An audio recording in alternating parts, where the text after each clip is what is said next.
45 years, zero name changes, new offices, more staff, improved technology to better serve you. Education, services, investments. Think real estate, think Marshall Reddick. Brokerage, property management, private lending, creating financial independence through real estate since 1979. Hello, everyone. Thank you for joining us tonight as we covered the Austin market. Great opportunity there right now. Lots of inventory.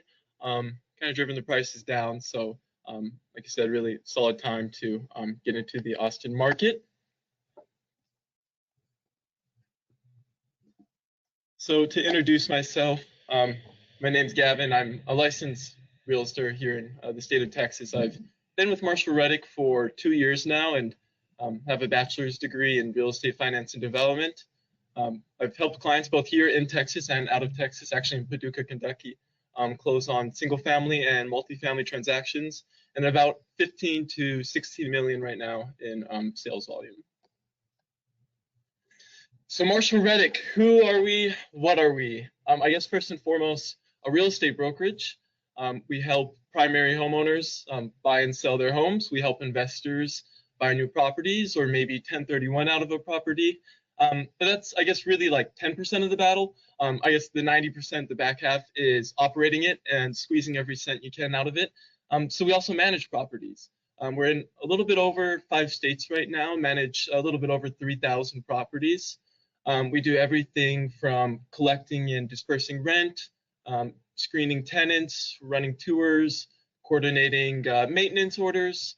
You name it, we cover it. So kind of, I guess, a one-stop shop when it comes to real estate.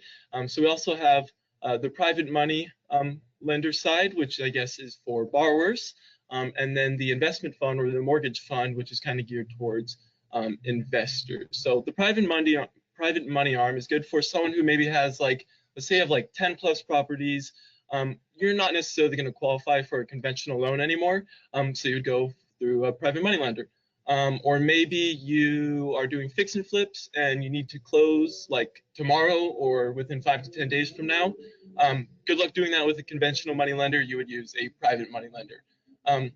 So those are kind of the borrowers. And then I guess to facilitate that, we have an investment fund, the mortgage fund. So we work with investors who allocate capital.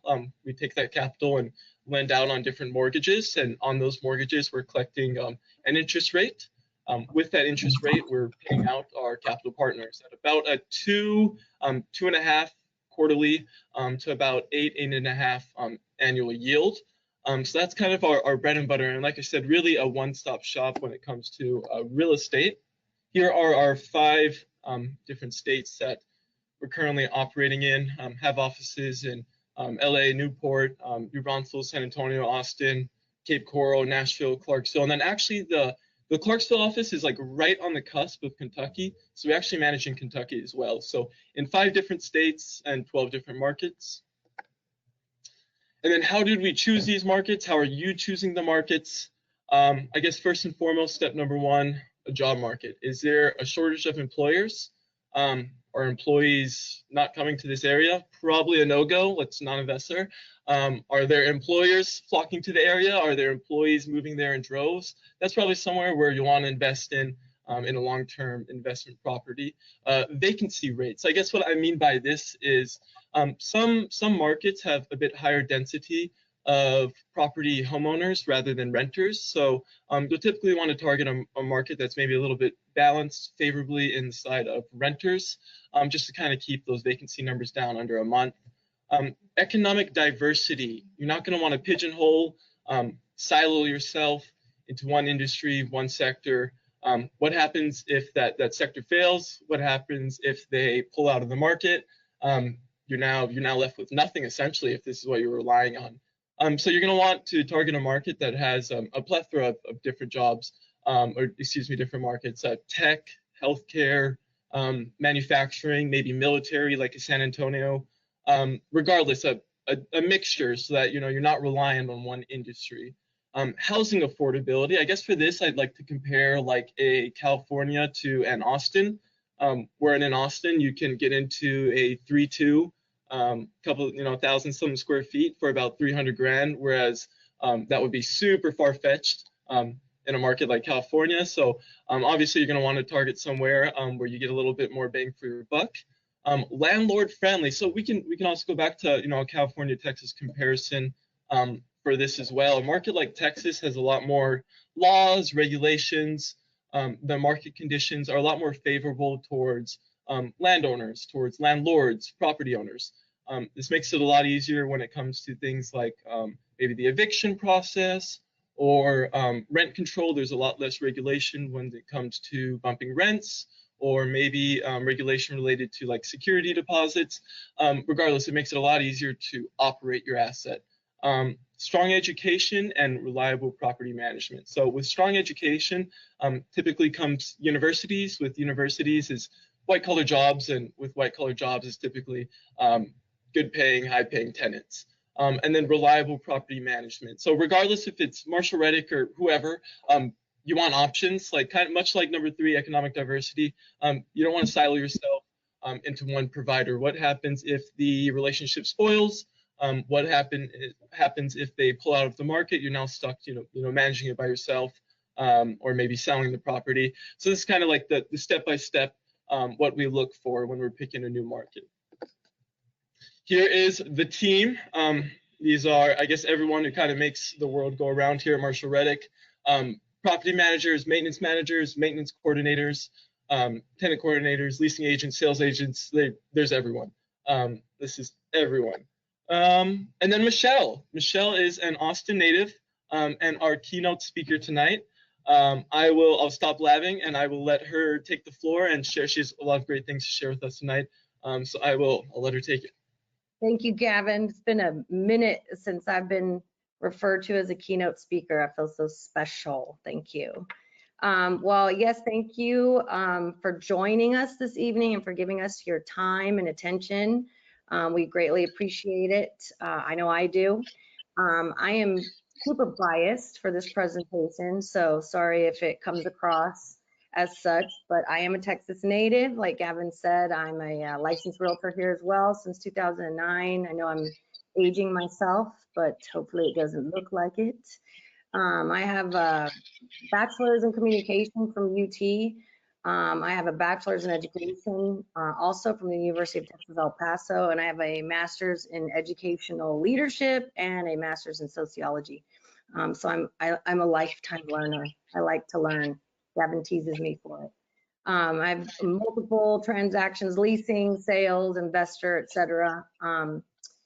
I have investment properties of my own, so I think that's important to let you know. We're not just talking at you, we're talking with you. We're part of the game as well. So obviously the things that we want to share with you are just as important to us, our investment properties, as we want them to be for you. Yes, that's my favorite one. Over 2 decades of service as a teacher, a assistant principal, vice principal, coach, and my last decade was as a principal for middle school and high school in Texas. So thank you, Jesus, I made it and I retired. And now I do real estate full time, much more fun. We're on to, now you know why I love Texas so much, but we also want to give you the data and the facts. So why Texas? Particularly Central Texas. There are a lot of great places that you can invest in Texas, but we're focusing on Central Texas. Highest population, that is a very important fact, and it's really important that you understand the differences and digest those. So I just had a conversation with somebody about the vacancy rates and how they're being affected, but you also have to, everything is relative, right? So when you see that second highest population in the state, 30 million, it's actually more than that now. That helps put a better picture to paper. One of the best things about purchasing an investment property for renters in Texas is super landlord friendly. It kind of goes back to the feeling that people that don't live in Texas kind of think about us, that we're the Wild West and we're shooting, tooting, rooting out here on our horses and guns. It's kind of the same process with landlords. There are other states that are very, very much tenant friendly, and it's impossible to evict, and you have to go through all kinds of hoops that are set on fire. Texas is not like that at all, so it's a major plus. Post-COVID, we did have a huge default rate across the nation, but the beauty is in Texas, particularly Central Texas, we had that lowest market default. My favorite point on this one is we do not have disasters like some of the other areas. We don't have the hurricanes or the tornadoes or the earthquakes or the fires and all those horrible things that unfortunately affect other people. We have things that will stick you, prick you, and bite you, but those will not affect your homeowner's insurance. We don't even have the insurances that I hear about in some other places that are astronomically high to protect for disaster zones. And we have a hugely diversified workforce from San Antonio all the way up to Austin, military, tech, you name it, and we've got it. You can tell I'm biased. Oh, see, look at that picture. Just my heart warms seeing. Austin is awesome. It is the capital of Texas. That's a big one. It's not on there. Ranked 1 as the best performing city in the United States. That's pretty big. Number 1, like I said, in the 5-year job and wage growth, 4th amongst largest city for high-tech diversification. The numbers just go on and on. Some of the big things I think are important are the niche, the grade A niche report that we get. That's important because not only is that derived by data and statistics, but there are people that actually participate in that are residents. So they can put in their own thought process, which is pretty difficult to maintain a grade A niche rating for over a decade with public schools, family living, and diversity. And the last one there's important, we are still the live music capital of the world. I hear people say, no, you're not. Nashville is. No, they are the recording music capital of the world. Austin is the live music capital of the world. We have Austin City Limits, which is beyond renowned, and I highly recommend that you come visit, and we'll let you see why we're known as the live music capital of the world. I put my readers on. I was trying to figure out why I couldn't see as well. Oh, glasses on. Oh, yes, they're okay. Look at that picture. It's so nice. Our growing job market is incredible. We're going to get to a slide in a minute, which I think is highly impressive, which really gives you a visual in regards to commerce and the diversity and the resilience of our economy. Low cost of living. This is so funny because I've had many people be like, whatever, Austin is not low cost of living. Well, when you compare it to other parts of the country, particularly to purchase an investment property and then rent, we are way high in regards to being better in regard of low cost of living. Diversity, period, whether it's neighborhoods or not. The city of Austin offers, I think, one of the coolest diverse melting pots, kind of like Gavin said. We were talking earlier. I was telling him that I was frustrated yesterday because I heard somebody say that there was another part, I won't name it, city in Texas that had more culture or diversity or whatever than Austin, and I had to sit on my hands and smile nicely because I completely disagree. I mean, the data shows you too. The diversity is just unbelievable. Which is what makes Austin so amazing. And we're known, Austin, for the phrase, keep Austin weird. That has been the logo and motto for Austin for eons. And it's not about weird, like you are uncomfortable by the weird. It's because the norm in some places is having a homogeneous environment, which is not really fair or reasonable. And so what weird means is everybody everywhere accepted all kinds and come and live in Austin. So that's good for us as investors because they just keep on coming. Beautiful weather, absolutely, unless you don't like heat. If you don't like heat or humidity, but remember the humidity makes your skin and your hair look much better than the people who live in cities that don't have that humidity. Health and fitness, everybody walks and talks and bikes, and it's nice. I enjoy watching them. I've said many times I only run if someone is chasing me, but the great thing about it is the option is there. There are walk paths and bike paths and what is that, Gavin? Where you stand on the paddle thing, board, whatever, all these amazing, on that river right there, actually. And again, live music, but the most important point on that screen, and I will fight tooth and nail to defend that, is Texan hospitality. You will not see, I go other places, but again, I'm biased. We wave people in on the freeway. That's the hand signals we see and the fingers we see. And, you know, I still get howdy. I'm very proud when I pick my daughters up at school and I hear the other students or my former students, yes ma'am, no ma'am, yes sir. It is 100% the Texan hospitality goes a long way. What do we have here? Oh, the visual. I'm a visual learner. I like this slide. This is the easiest way to explain this is looking at your appreciation. And that line is great. You don't want to see that line on the scale, but you do want to see that on your appreciation rate. It just goes up and up and up and up. And if you look at the percentages on the far right side in the green, obviously we have that red bubble when we had the real estate market crash in 2008. Boy, those were good times. And then again, we had a little bubble in 11, but what's important to focus on is if you look at 12 to 22 on there, it's up and up and up. And then if you look at the last three, 20 to 21 and 21 to 22, the jump is astronomical. So that is, the data doesn't lie.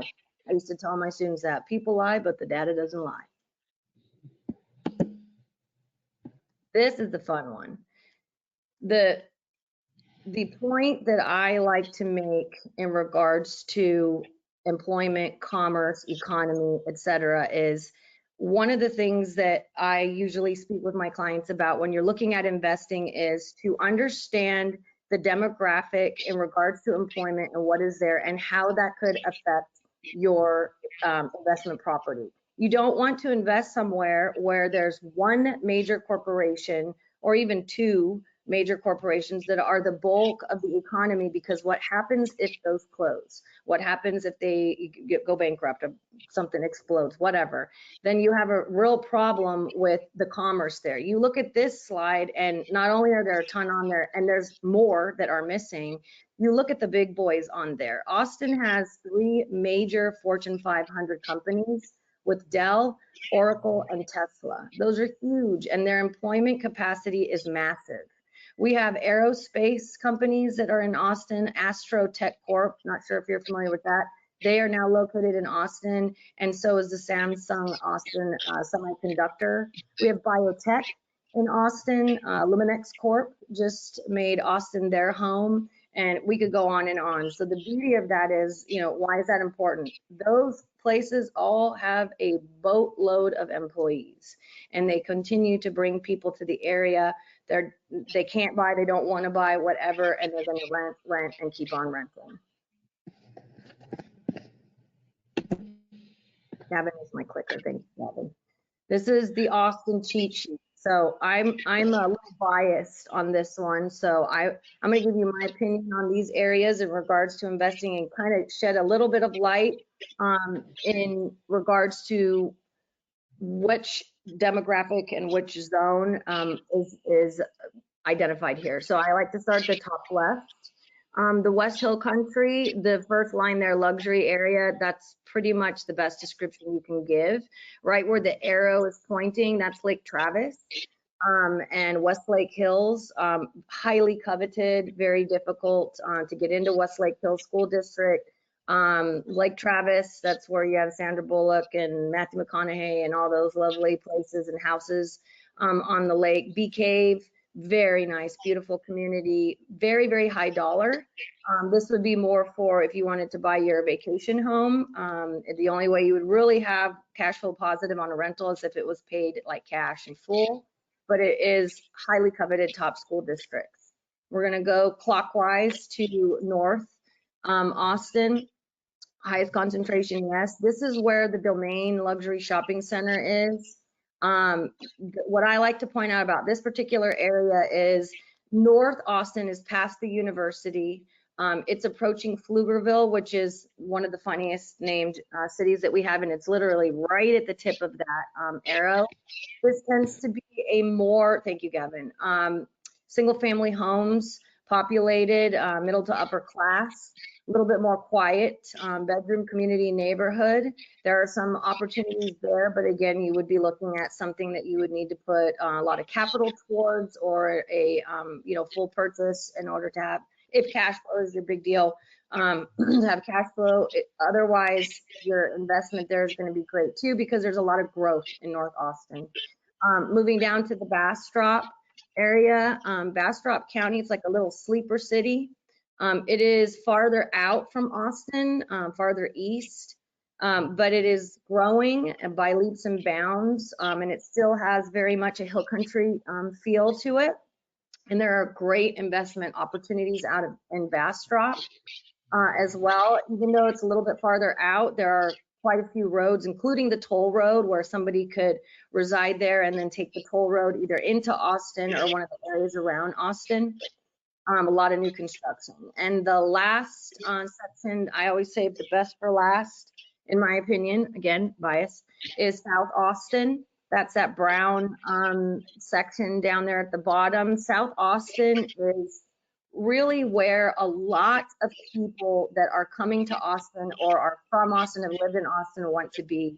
I lived in South Austin for a very long time. I have a rental property in South Austin. My nephews live in South Austin. They both go to UT. This is the original spot of Austin where the music and the culture started. It's where Zilker Park is located, which was hence built into phenomenal retail and skyscraper projects, like it says. The affordability in South Austin is wicked compared to North and West Austin. The other beauty of South Austin is you're moving towards the sleeper cities of Buda and Kyle, which are literally 12 to 15 miles away, easy commute, 30 minutes, but you can still get into Austin and work at any of those corporations that I was talking about and have a phenomenal price point. So that kind of gives you a little bit of a cheat sheet for these zones and areas of Austin. I like this slide. So when I first saw this, I was like, why are we comparing Los Angeles and Austin? That's like apples and kiwis.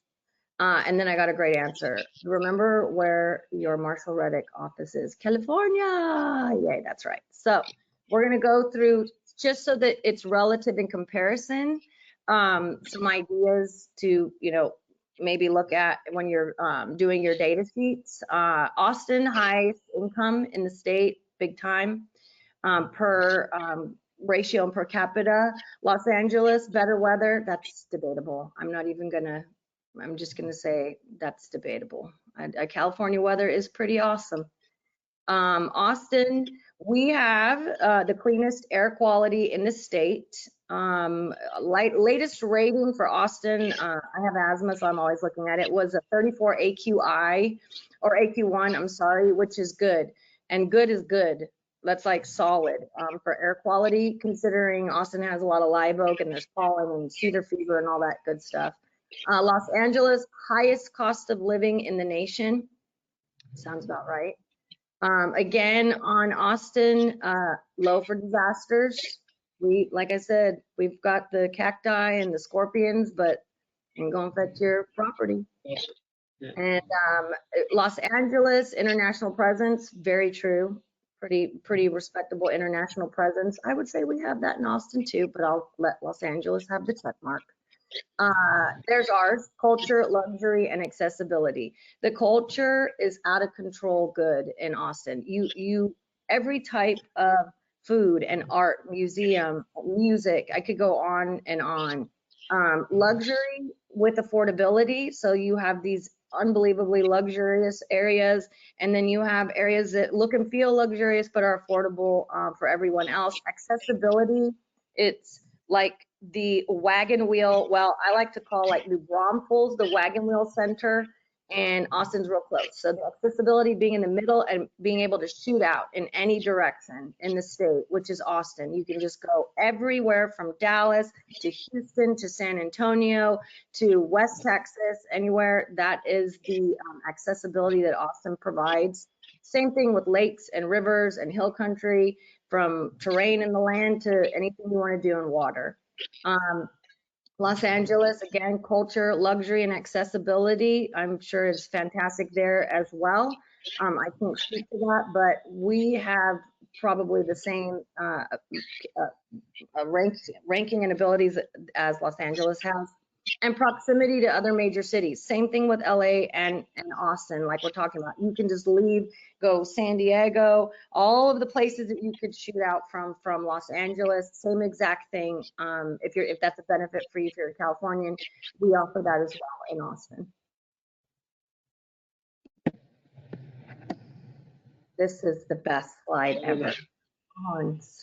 I don't know if you can see behind me, I have my Longhorns and my UT neon sign. I am a graduate of the University of Texas at Austin. My brother went to University of Texas at Austin. My nephews are both at UT Austin, and my daughter's applying to UT Austin. Founded in 1883. I'm going to give you the current statistics because I'm a UT freak, so I like to be current and wave the UT flag. Very high. We're up to, as of 2024, and why am I telling you this? Not just because I love UT, but it's very, very important to understand these numbers because of what they do to the draw for the city. Okay, there are 54,000 students as of 2024 enrolled at the University of Texas at Austin. It's pretty amazing. 2% increase from 2023, which sounds minimal, but in the university enrollment system, that's a huge jump. Another big thing to consider is in 2024, the University of Texas at Austin had a record-breaking freshman application number at 73,000 applications. So that speaks to the volume of people from outside that want to come and attend and live in Austin, attend the University of Texas.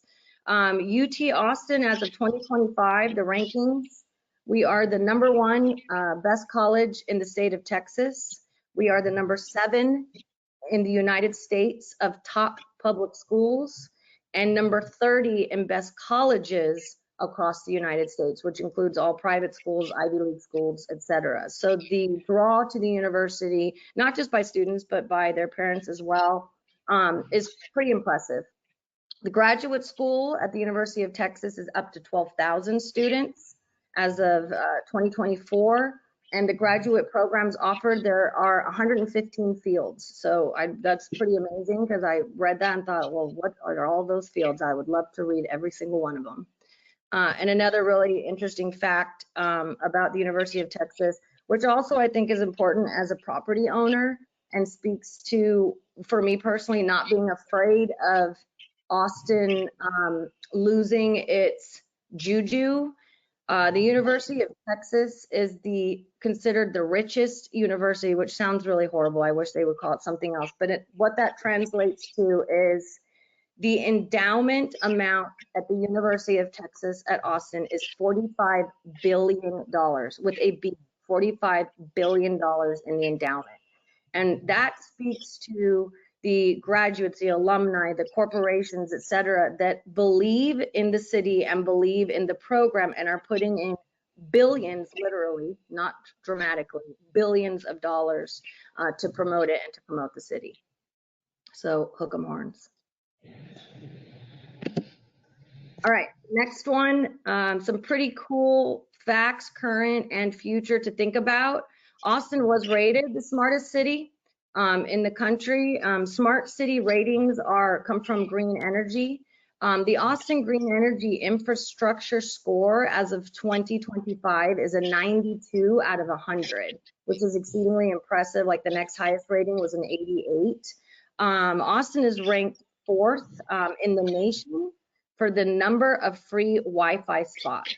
That sounds maybe trivial to someone my age, but the renters that are coming in, that's the big deal. The AI, the technology, the Wi-Fi. So to be number 4th in the nation for free Wi-Fi speaks to the fact that the city of Austin is cognizant as to their audience and to the needs of the people in the city. Another smart city rating that leads to that is the AI economy. And Austin, as of today, has over 70 AI companies, which is insane to me. And I tease my coworkers. I always tell them Skynet is coming to get us. If you watch Terminator, you know what I'm talking about. If not, go watch Terminator so that you understand what Skynet is, because it's coming. So having over 70 AI companies, I just hate to say I told you so. The film studio in San Marcos, this is an actual thing. It's called Hill Country Studios. I do have some friends that are involved in that. This is a major production and source for economy, and obviously individuals are going to be coming to the area and are going to need somewhere to live. There are over 75 acres that have been dedicated to 12 sound stages, multiple productions offices, and a workshop at over 710,000 square feet. And there is a backlot of 1,500 acres. This is the first and largest virtual film studio of its kind, and it is bringing a lot of attention to the Austin area. San Marcos is just south of Austin, below Buda. It used to be famous for the outlet malls. Everybody in Austin, or even in my friends in San Antonio, go, let's go to the San Marcos outlet malls. San Marcos is actually pretty famous for a lot of things. The outlet malls, Texas State University is another outstanding school, used to be West Texas State. Great programs, really good schooling system there in San Marcos. So there's a big draw there. And then you'll see the rendering in that picture. That's actually Vibe Park in Kyle. It kind of gives you an idea of what's happening in Buda and Kyle and San Marcos, which are all those little sleeper suburbs of Austin, bringing a lot of opportunity for investments in properties and economy. So some current and upcoming investments. This is one of the properties in my favorite little community. I'm biased again because I call it my community. This is Emma Park in Buda. And Buda, to give you reference in regards to Austin without having to go through a map, etc., is 12 miles. I go and visit my nephews in their apartments in South Austin, and it's 12 miles to South Austin. It's about a 30-minute drive. So when you think about the opportunities that you have for investing, our goal obviously is to make sure that we're getting you the best bang for your buck, and that we're also ensuring rentability. So just to kind of give you a example and a visual here, this is one of the duplexes in my community in Emma Park at Buda. And you'll see list price is up there. Most important is down below where it says monthly income. With the rates that we're running right now and certain percentages on investment, you can see the cash flow positive is 296.04 on this one. As a matter of fact, if anybody's interested and wants to buy one tonight or tomorrow morning, I have a duplex. It's crazy. It's unheard of. Fully leased, fully occupied. Still waiting to be purchased. I had a buyer and it didn't work out for them, but it may work out for you. And the cash flow positive is about 500 and something, close to that year one, and then same thing, 300 after that. It's a beautiful opportunity because people are understanding, I want to live in Austin, I want to work in Austin, I want to be in Austin, but maybe they can't afford it. Or they want a luxury property, like a higher end property, so they're willing to commute a whopping 12 miles, 30 minutes. I drive from the Bulverde area, which we'll show you in a little bit, to New Braunfels pretty much every day, and to Buda way longer than 12 miles and 30 minutes. And it's so pleasant and beautiful because it's rolling hills, the hill country of Texas.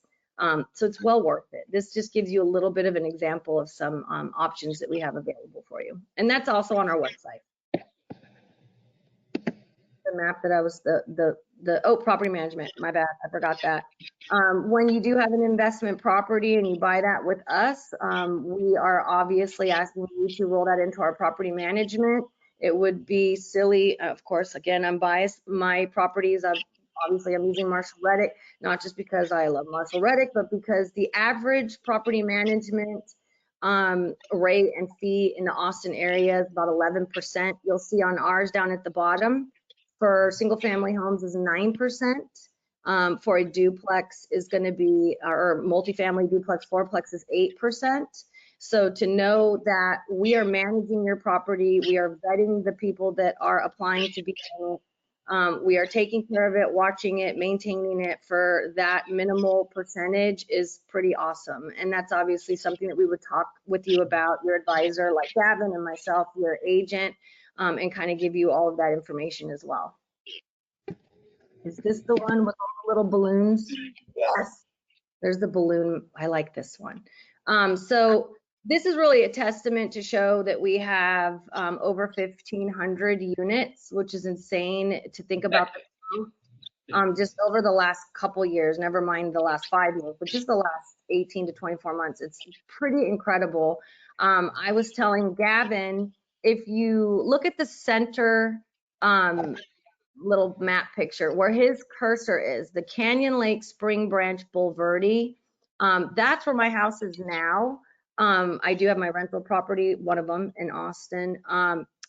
There's no balloons there because since the time that we presented this last and had this little picture, there are at least 10 balloons that should be populated in that area, which is just a testament to Central Texas, how it's growing. Same thing with the one on the right. On Austin, you can see all of those balloons just everywhere. There's one, I was wondering about the Westlake Lakeway. There's one, and that's in Bee Caves. And that's a stunning property. But if you look at south where Buda is, there's about 8 little balloons, or what, I don't know what those are called. The pin sign. I call them balloons. That's more fun. Now, as of today, there should be about 60. That's how insane the growth is, and the need for properties that are nice. You know, I always tell my clients, and really anybody that will listen, because you know I love to talk real estate. Prospects, rental prospects are savvy. They're very, very savvy. They will compare everything, whether it's ceiling fans to granite countertops to the openness of the property to the way it sits feng shui wise to the height of the cabinets. Very, very savvy. And now with social media and technology, they can pull 5 things up in 5 seconds. So to be able to offer a property where somebody feels like they are living the lifestyle that they want, the luxurious lifestyle without the price tag, is really a win-win. And so Gavin and I get really excited when we have the opportunity to look at those balloons and go, oh, we went from like 8 to 60. That is pretty awesome. But this is a fun slide also. Okay, what's next, Gavin? What do we have? The balloons. This is where, if you're like me and you like to read and learn, we're giving you some resources. So obviously I'm not going to read this to you, but I highly, highly recommend, if you have some time and want to look at the data and the metrics of Austin, that you go to our website /Austin, super easy. This data packet is phenomenal, and it will give you the opportunity to sit and look at it so you can, you know, disseminate the data yourself and figure out if this is something that, you know, you're interested in and works for you. And then the next slide, I believe, also has additional information, right? The E-rate, the ebook. I like to explain one big point on this. The ebook is really important for the rating, property ratings. You will see when we send you pro formas, or when you go to the Marshall Reddick website and you look at some of the properties that we've uploaded, you'll see a rating, and it will say like A class, B class, etc. What the agent may have entered, I always entered the class based on the actual area, the type of home, the property of home, etc. Sometimes what you'll see in the system is it will default based on data that's pulled from all of the syndication pieces that feed into that. So it's important that you understand the rating, property rating, and that you read that. One of the things I always tell clients to be cognizant of is on our website, the school ratings is done by great schools. So I'm a retired principal. I I used to get really irritated with grade schools because it was for profit that anybody could vote for. So there were times where my students would come and say, Miss, our rating is like a 70, and that wasn't true. It was just some angry person somewhere goes in there and rated it. So I always tell people, if you have questions about the schools, which is a big deal for prospects, a lot of prospects will come straight to us and say, tell me what you have in this school district. Tell me what. Yep. And the beauty of Austin, all the way down really to Buda, is it's Hayes CISD, which is Consolidated Independent School District. That school district is the same district that the kids that live in Westlake and that live in downtown, the people that work at the Capitol, all of their kids are in Hayes CISD, which is a huge territory and goes all the way south to Buda. So that's really good news. But check out the ratings book that we recommend. So an advisor consultation, what can you expect? It's essentially, do you have a property that's maybe causing some pain points, or you're looking to get into a new property? We'd schedule a brief consultation. I guess just kind of going around the pinwheel here, just kind of your why. Are you wanting to retire in 10 years from now and pass something on to your children? Are you needing to, get out of it in the next 5 years? What's your why? What are you going to use to finance, and what are you gonna purchase? Is it a multifamily property, a single family property? Is it new construction? Is it a value add play? Your time frame, is this, it's kind of rolls into your why. Is this something that you need to do, yesterday? Is this a slow burn that we're kind of building towards over the next year or two? So kind of identifying how badly does this need to be done? The what, and again, this is kind of like evaluating your options. This is your buy box. What's your purchase price? Are you looking for an 80s build that's like bare bones with value add, and you're going to do a fix and flip? Or are you looking for like a new construction that's just plug and play, and you're going to just look for a tenant and then it's ready to go and you're forgetting about it? And then what market? Is it a Texas? Is it a Florida, a Kentucky, a California? Once we've identified all these things, we'll schedule a time with Michelle to hop on a call and get some picks, some property picks. I just want to say, you said 80s build. That was like the best decade ever. So anything from the 80s is awesome. We'll stay away from the 80s. We'll go like 90s, like Nope. 90s, 2000s. So. Nope. This is how you can get in contact with moi. I can also loop you guys in with Michelle as well. Here's a phone number. Here is an email for me. But yeah, Michelle, much appreciated. I know I really enjoyed listening to you right there. Do you have anything else to add, I guess, before we call it? No, I just want to let people know that is Gavin. That's him in the picture and him on the screen. That's the same guy. Again, we thank you for your time. We really appreciate it. I know it's hard in the evenings. So hopefully we were able to answer some of your questions and give you some information, and we look forward to hearing from you and working with you. Thanks, everyone. Bye-bye. Thank you. Good night.